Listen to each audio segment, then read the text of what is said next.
आज मंत्रिपरिषद में अनेक महत्वपूर्ण विषयों पर निर्णय लिए गए हैं। सबसे पहला निर्णय पिछड़ा वर्ग एवं अति पिछड़ा वर्ग विभाग का प्रस्ताव था। इसके अंतर्गत राज्य में जो 1 से 10 में पढ़ने अध्ययनरत जो छात्राएं हैं को प्री मैट्रिक छात्रवृत्ति योजना से लाभान्वित करने के लिए मुख्यमंत्री पिछड़ा वर्ग अत्यंत पिछड़ा वर्ग प्री मैट्रिक छात्रवृत्ति योजना की स्वीकृति मंत्रिपरिषद ने दी है। आपको जानकारी होगा कि भारत सरकार ने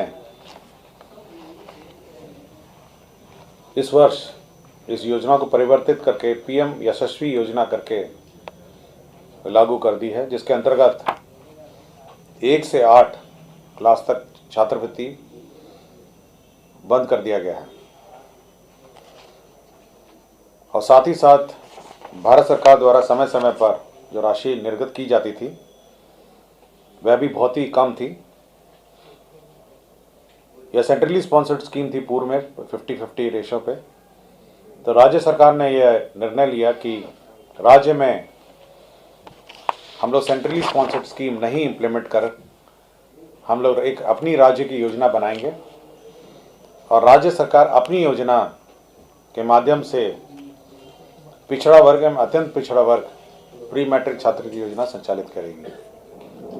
जहाँ तक छात्रवृत्ति के मापदंड हैं, भुगतान के मापदंड हैं, वो यथावत पूर्व की योजना के अनुरूप ही हैं। कक्षा 1 से 4 तक 50 रुपये प्रति माह, 5 से 6 100 रुपये प्रति माह, 7 से 10 150 रुपये प्रति माह और कक्षा 1 से 10 250 रुपये प्रति माह। तो जो पूर्व में छात्रों को मिलता रहा है वह यथावत मिलता रहेगा।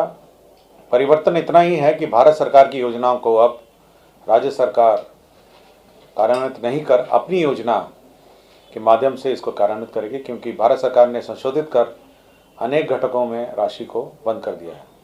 तो ये बहुत महत्वपूर्ण योजना है हमारे छात्र छात्राओं के लिए, यह जिस पर मंत्रिपरिषद ने स्वीकृति दी। दूसरा नगर विकास एवं आवास विभाग का है। यह शहरी क्षेत्रों के लिए बहुत महत्वपूर्ण है। बिहार नगर पालिका क्षेत्र विज्ञापन नियमावली 2022। आपको जानकारी होगा कि दिखते होंगे कि पूरे शहर में इश्तिहार जो एडवर्टाइजमेंट है वह किस प्रकार लगाए जाते हैं। अब राज्य सरकार ने इसको नियंत्रित कर इसको सुव्यवस्थित करने के लिए निर्णय लिया है। इसके अंतर्गत अब जो एडवर्टाइजमेंट स्पेस है उसके लिए ऑक्शन किया जाना है। नंबर 2, किस प्रकार का एडवर्टाइजमेंट लगाए जाएंगे इसका भी निर्धारित इस नियमावली में किया गया है। किस प्रकार के एडवर्टाइजमेंट नहीं लगाए जाएंगे यह भी इस पर निर्धारित किया गया है और साथ ही साथ यह नियमावली में स्पष्ट की गई है कि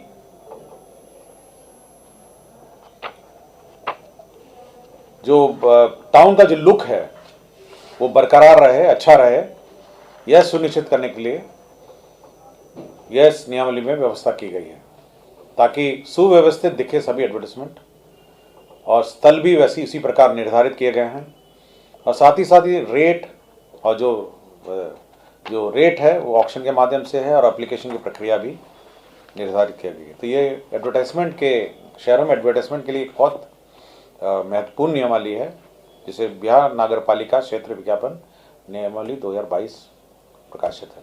अभी तक क्या था इसमें? अभी हर नगर निगम का अपना नियम था, वो अपना एडवर्टाइज करती थी, अपना क्षेत्र अपना कुछ। आपको याद होगा कि ये पहले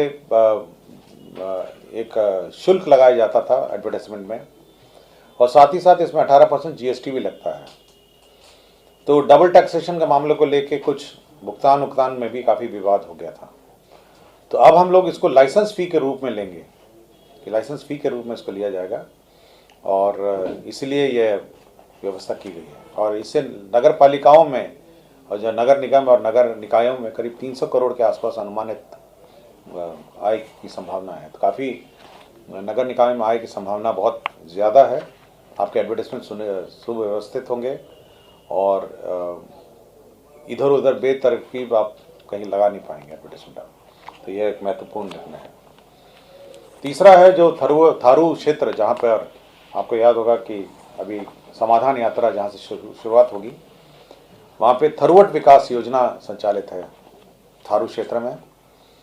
तो 29 करोड़ 28 लाख 35,400 करोड़ की थरुवट विकास के लिए स्वीकृत की गई है और साथ ही साथ ये पूर्व से चलती हुई योजना है जिसको 24-25 तक विस्तारित किया गया है। जैविक खेती एक महत्वपूर्ण योजना है राज्य में और ये राज्य सरकार अपने राशि से राज्य योजना मद से इसको संचालित करती आ रही है। जैविक कॉरिडोर आपको जानकारी होगा और अब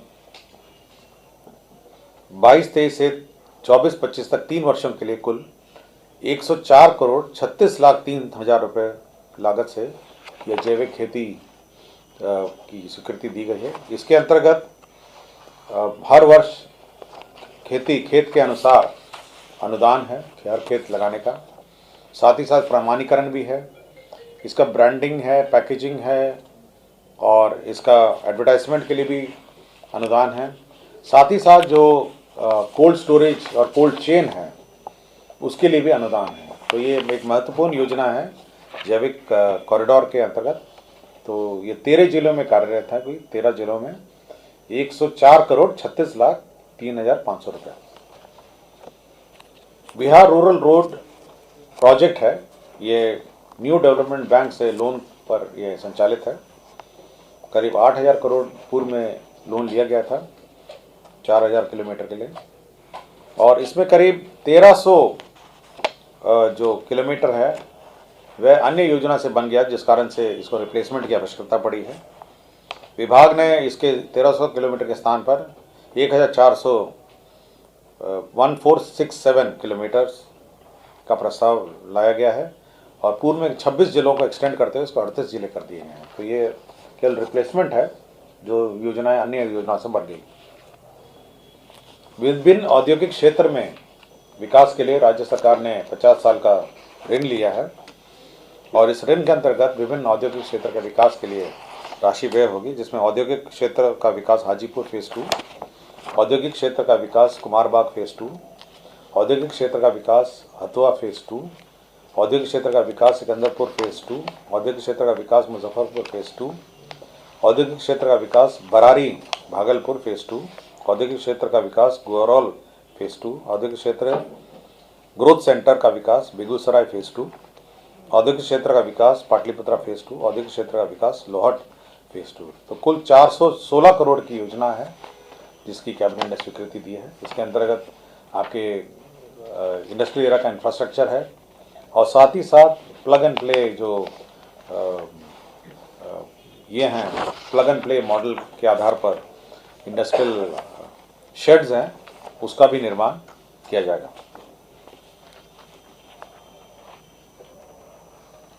प्रत्येक वर्ष गणतंत्र दिवस 26 जनवरी और 15 अगस्त के शुभ अवसर पर सजावार बंदियों को विशेष परिहार का लाभ देकर कारामुक्त करने की पॉलिसी पर स्वीकृति इस वर्ष भी दी गई है। राज्य में राष्ट्रीय खाद्य सुरक्षा अधिनियम फोर्टिफाइड राइस, आपको याद होगा फोर्टिफाइड राइस राज्य में वितरित किया जा रहा है पीडीएस के माध्यम से। जो फोर्टिफाइड राइस जिसको मिक्स किया जाता है, जो चावल जैसे फोर्टिफाइड रहता है आयरन, फॉलिक और अन्य विटामिन से, वो काफ़ी देश में शॉर्टेज होने लगा है। तो ये अब छूट दे दी गई है। सप्लाई पहले एसएफसी करता था इस राइस को, अब ये छूट हमारे राइस मिलर को दे दी गई है कि वे क्षेत्र में देश में किसी भी स्थान से ये प्रोक्योर कर सकते हैं और इसका रेट दर जो है वह एसएफसी निर्धारित करेगी और साथ ही साथ ये जो लिस्टेड फोर्टिफाइड जो मिक्सचर है वो भारत सरकार तय करेगी कहाँ कहाँ से लिए जाएंगे और रेट जो है एसएफसी के माध्यम से तय रेट पर लेकर फोर्टिफाइड राइस तैयार किया जा सकता है। राज्य मंत्रिपरिषद आपदा प्रबंधन नियमावली सेवा संवर्ग नियमावली 2022 की स्वीकृति दी गई थी। उसी के अंतर्गत 57 पदों का सृजन है, जिसमें सहायक आपदा प्रबंधन पदाधिकारी का 43, उप आपदा प्रबंधन पदाधिकारी 11 एवं आपदा प्रबंधन पदाधिकारी का 3 पद है। तो यह एक आपदा जो नियमावली गठित हुई थी उसी के अंतर्गत ये अब 3 पदों का सृजन है।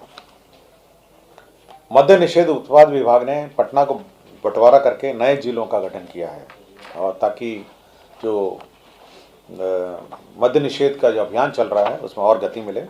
पटना जिले के बाढ़, मसौड़ी, पालीगंज और दानापुर अनुमंडल को मद्य निषेध उत्पाद क्षेत्र के रूप में अब सृजित किया गया, और प्रत्येक नवसृजित मद्य निषेध उत्पाद क्षेत्र के अनुमंडल मुख्यालय में क्षेत्र मद्य निषेध में उत्पाद कार्य लगा। तो पूरा पटना जिले को बांट दिया गया है बाढ़, मसौड़ी, पालीगंज और दानापुर क्षेत्र में। तो इसको अलग क्षेत्र घोषित कर दिया गया है ताकि और इसको प्रभावी ढंग से मद्य निषेध का जो कार्यक्रम है उसको लागू किया जाए, और इसके लिए नए पद भी सृजित किए हैं। 136 पदों का सृजन इसके लिए किया गया है। तारामंडल, आपको जानकारी होगा कि जो दरभंगा है वो बनकर तैयार हो गया है। उसके संचालन के लिए 12 पदों की स्वीकृति का प्रस्ताव आया था, जिसको मंत्रिपरिषद ने स्वीकृति दी है। विज्ञान एवं प्रौद्योगिकी विभाग के अंतर्गत भागलपुर में ये पहले स्पिनिंग मिल चलता था। भागलपुर में खाली ज़मीन थी और वहाँ पर कोई इंस्टीट्यूट टाइप कुछ चलता था। अब वहाँ पर एक राजकीय पॉलिटेक्निक संस्था वहाँ पे बनाई जाएगी, जिसके अंतर्गत 76 पदों की स्वीकृति के सृजन का प्रस्ताव है। इसमें 29 शैक्षणिक है, 31 तकनीकी है और 16 गैर शैक्षणिक पद हैं। तो अब ये नवस्थापित राजकीय पॉलिटेक्निक टेक्सटाइल टेक्नोलॉजी की पढ़ाई भागलपुर में शुरुआत होगी। विज्ञान एवं प्रौद्योगिकी विभाग में विभिन्न राजकीय अभियंत्रण महाविद्यालय, राजकीय पॉलिटेक्निक संस्था, राजकीय प्रौद्योगिकी शिक्षा परिषद। यहाँ पे जो लिपिकीय संवर्ग है, निम्न वर्गीय लिपिक, उच्च वर्गीय लिपिक, प्रधान लिपिक और कार्यालय अधीक्षक है, इन सारे लिपिक का जो स्ट्रेंथ है, जो संख्या है, उसको नॉर्मलाइज किया है और सभी को बराबर कर दिया। कुछ पुराने संस्थाओं में ज़्यादा लिपिक हो गए हैं, कुछ में कम हो गए हैं, तो उसी को बराबर करने का प्रयत्न किया गया। गया में जो हमारा राजकीय एडमिनिस्ट्रेटिव ट्रेनिंग इंस्टीट्यूट है और बिहार रूरल डेवलपमेंट इंस्टीट्यूट गया है, इसका फेज़ 2 की स्वीकृति दी गई है, और इसके अंतर्गत 72 करोड़ 73,24,000 का है। इसके अंतर्गत जो क्वार्टर्स बनने हैं उसकी स्वीकृति दी गई है, स्पोर्ट्स कॉम्प्लेक्स की स्वीकृति दी गई है और लैंडस्केपिंग की स्वीकृति दी गई है। तो ये एक महत्वपूर्ण स्थान होगा जहाँ पे ट्रेनिंग हो सकेगा। निगरानी विभाग में श्री अरुण कुमार ठाकुर कार्यपालक अभियंता और विशेष कार्य पदाधिकारी पदस्थापित थे, तो 31/1/2023 को रिटायर हो गए हैं। इनका नियोजन 2 वर्ष के लिए राज्य सरकार ने करने का निर्णय लिया है, तो ये आफ्टर रिटायरमेंट नियोजन है। तो यही सब एजेंडा थे जो आज मंत्रिपरिषद द्वारा लिए गए।